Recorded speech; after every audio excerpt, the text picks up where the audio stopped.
تم نے قربانی خریدنی ہے تو تم نے ساری توجہ جیب پہ نہیں دینی کہ میری جیب میں کیا ہے، تم نے نا اپنے دل پر بھی توجہ دینی، لہو التقوی منکم، تمہارے دل میں کیا ہے۔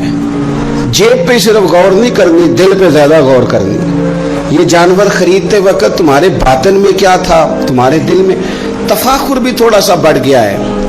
اچھا جانور خریدنا بڑی اچھی بات ہے، لیکن دوسروں کو دکھانا کہ میں نے بڑا مہنگا لیا ہے، میں نے لاکھوں کا خریدا ہے، اور میں نے جناب اس پہ بڑا سرمایہ خرچ کیا ہے، اور پھر مختلف طریقوں سے اس چیز کو کھول کے لوگوں کے سامنے رکھنا کہ اوہ آپ کو پتہ ہے نا بڑے لوگ آتے ہیں مجھ سے گوشت لینے کے لیے، آپ کو پتہ ہے نا بہت سارے ملازمین ہیں، ڈھیر سارے لوگوں کی توجہ ہے، چھوٹے سے میرا کام نہیں چلتا لہٰذا میں بڑا ہی لیتا ہوں۔ تو یہ عاجزانہ جملے نہیں، ضرورت کے جملے نہیں، بلکہ یہ تفاخر ہے، اور یہ تفاخر اللہ کی بارگاہ میں پسندیدہ نہیں ہے۔ انتہائی عاجزی کے ساتھ، انتہائی خلوص کے ساتھ، شوق کے ساتھ جانور کو خریدا جائے۔ نبی کریم سید عالم صلی اللہ تعالی علیہ وآلہ وسلم ارشاد فرماتے ہیں کہ 10 ذی الحج کو اللہ کی بارگاہ میں جو عمل سب سے زیادہ قبول ہے وہ خون بہانا ہے۔ وہ عمل آپ اس وقت کر رہے ہیں آج کے دن 10 ذی الحج کو، جو اللہ کی بارگاہ میں سب سے پسندیدہ ہے۔ کس کی بارگاہ میں؟ یہ عمل اللہ کی بارگاہ میں سب سے زیادہ۔ دیکھنا تو اللہ کی طرف تھا، اس میں بندے کہاں سے آ گئے؟ ہمارے بزرگ تو فرمایا کرتے ہیں یہ بھی نہ کہو کہ بچے تنگ کر رہے ہیں تو میں بکرا لینے آ گیا ہوں، یہ بھی لفظ نہ کہو۔ بچے نے شور کیا تھا کہ سب لے آئے آپ نہیں لائے، یہ بھی نہ کہو۔ تم اپنی نیت دیکھو، اس لیے کہ وہ نہ بچے کے شوق کے لیے لانا ہے، نہ پڑوسی پہلے لے آئے تو اب لے کے آنا ہے، یہ بھی نہیں، بلکہ تم نے اپنے رب کی رضا کے لیے یہ کام کرنا ہے۔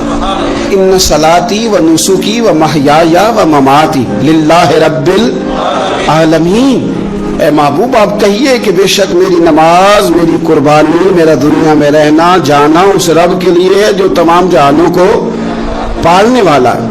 آپ قربانی کا مزاج بنائیں کہ میں نے اللہ کی رضا کے لیے دینی ہے، پھر آپ محسوس کریں گے کہ آپ کی طبیعت بھی ٹھنڈی ہے، آپ محسوس کریں گے کہ آپ نے جو پیسے نکال کے قربانی کے لیے دیے تھے تو پیسے وہ کم نہیں ہوئے بلکہ وہ پیسے برکت والے ہو گئے، وہ زیادہ ہو گئے۔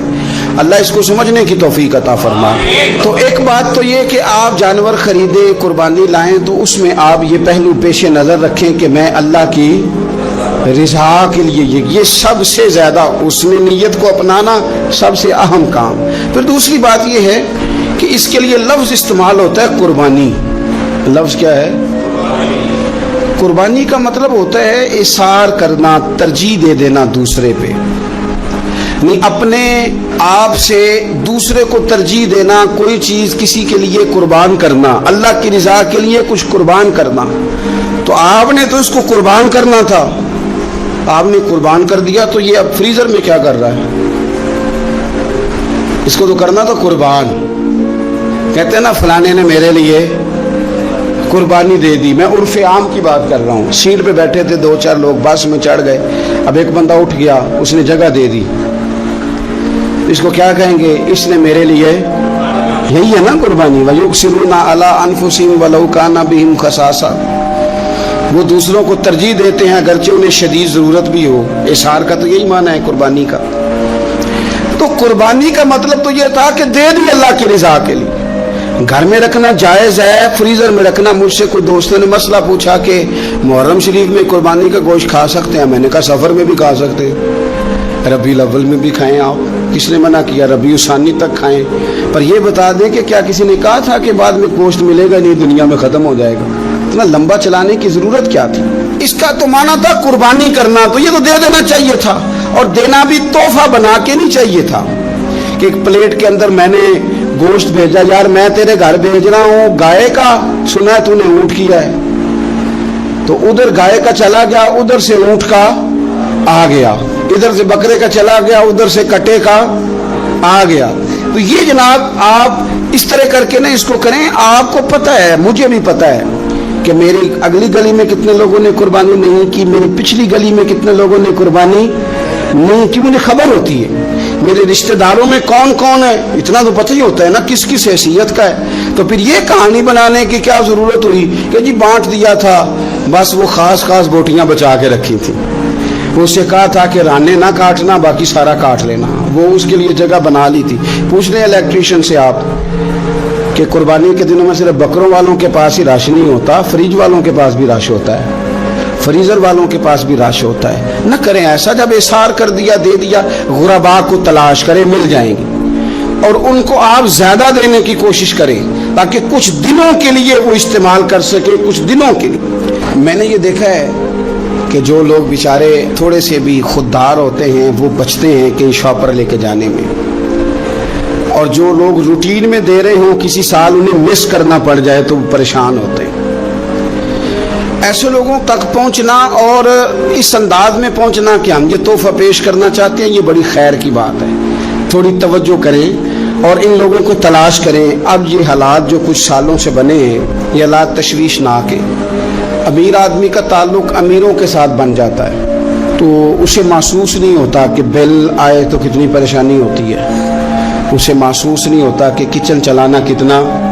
تعلق بن جاتا ہے نا امیر لوگوں کے ساتھ. یعنی جو امیر لوگ ہیں ان کے گھروں میں یہ ڈسکس کبھی نہیں ہوتا ہوگا کہ لاہور جانے کا کرایہ بڑھ گیا، کبھی نہیں ڈسکس ہوتا ہوگا، کیونکہ وہ کبھی بھی بس پہ بیٹھ کے لاہور جاتے ہی نہیں. یہ ان گھروں میں ڈسکس ہوتا ہے جن گھروں میں کرایہ دینا پڑتا ہے. تو کمر توڑ مہنگائی ہے، چیزیں لوگوں کی پہنچ سے دور ہوتی جا رہی.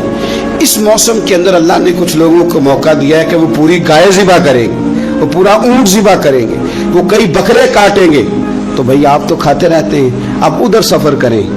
جن لوگوں کے پاس یہ سارا سال چیزیں اس وافر انداز میں میسر نہیں ہوتی ان کے ہاں آپ جائیں، آپ وہاں ان چیزوں کو بانٹیں اور تھوڑے شوق کے ساتھ بانٹیں. جب آپ بانٹتے وقت چہرے پہ سلوٹ لے آتے ہیں نا، آپ لوگ ابھی آ گئے، ابھی تو گوشت بنایا بھی نہیں، آپ کو دیں گے، مل جائے گا. آپ کی جو چہرے کی سلوٹیں ہیں، لفظوں کا ترش ہونا ہے، وہ کئی دفعہ وہ مزہ خراب کر دیتا ہے. مزے کو خراب نہ کریں. آپ چلے جائیں. کوئی ضروری نہیں ہے کہ آپ لوگوں کی گردنیں جھکا کے خوش ہوں. یہ کوئی کام نہیں ہے کہ کوئی آپ کے سامنے جھولی پھیلائے تو آپ کہیں میں بہت بڑا آدمی. یہ کوئی کمال ہے؟ یہ آپ کس چکر میں پڑ گئے؟ یہ اللہ کی مخلوق ہے. ہمارے دینے سے کیا لوگ روز روٹی کھاتے ہیں؟ میرا رب ہی عطا کرتا ہے تو مخلوق پیٹ بھر کے کھاتی ہے. تو اگر آج اللہ نے ہمیں ذریعہ بنا دیا ہے تو ہمیں پھر یہ رویہ اختیار. قربانی ہے کیا؟ صحابہ نے پوچھ لیا ما هذه الاضحیہ، حضور قربانی کیا ہے بتائیے. تو اب قربانی کا ایک سادہ مفہوم ہے کہ مخصوص جانور مخصوص وقت میں اللہ کے قرب کی نیت سے ذبح کرنا قربانی ہے. اور اس میں بتا دیا گیا کہ گائے بھینس اور بھیڑ بکری اور اونٹ، اور اس میں ساری اقسام شامل ہیں، نر بھی، مادہ بھی، خصی بھی، غیر خصی بھی، سارا کچھ شامل ہے. یہ بھی ایک جملہ تھا، بتا دیا جاتا. پوچھا یا رسول اللہ قربانی کیا ہے؟ پتہ ہے حضور نے فلسفہ کیا بیان کیا؟ فرمایا سنتی ابیکم ابراہیم، یہ تمہارے باپ جناب ابراہیم کا طریقہ ہے. قربانی جناب ابراہیم کا یہ حضور نے بیان کیا. تو صحابہ نے اس کی حضور طریقہ ہے حضرت ابراہیم کا، تو ہمیں کیا ملے گا؟ فرمایا ہر بال کے بدلے اللہ نیکی عطا فرمائے، جانور کے بدلے نہیں، جانور کے ہر. تو حضرت ابراہیم نے قربانی کیسے کی؟ قرآن مجید ہے اور سورہ صافات ہے. حضرت ابراہیم کی قربانی بھی قرآن نے بیان کی. بات کہاں سے شروع ہوئی؟ جناب ابراہیم نے دعا مانگی ربی ہب لی من الصالحین، اے اللہ مجھے صالح بیٹا عطا فرما. اولاد کی طلب صرف ماں کو نہیں ہوتی، باپ کو بھی بڑی ہوتی ہے. یہ الگ بات ہے بچے سپورٹر ماں کے ہوتے ہیں، باپ کو بھی بڑی طلب ہوتی ہے. ربی ہب لی من الصالحین، اللہ مجھے صالح اولاد عطا فرما. پہلے دعا مانگی. رب فرماتا فبشرناہ بغلام حلیم، ہم نے انہیں عقل مند بیٹے کی خوشخبری عطا فرمائی. انہوں نے صالح بیٹا مانگا، اللہ نے حلم والا بیٹا عطا کیا. بیٹا مل گیا. فلما بلغ معہ السعی، پھر جب بیٹا ان کے ساتھ کام کرنے کے قابل ہو گیا،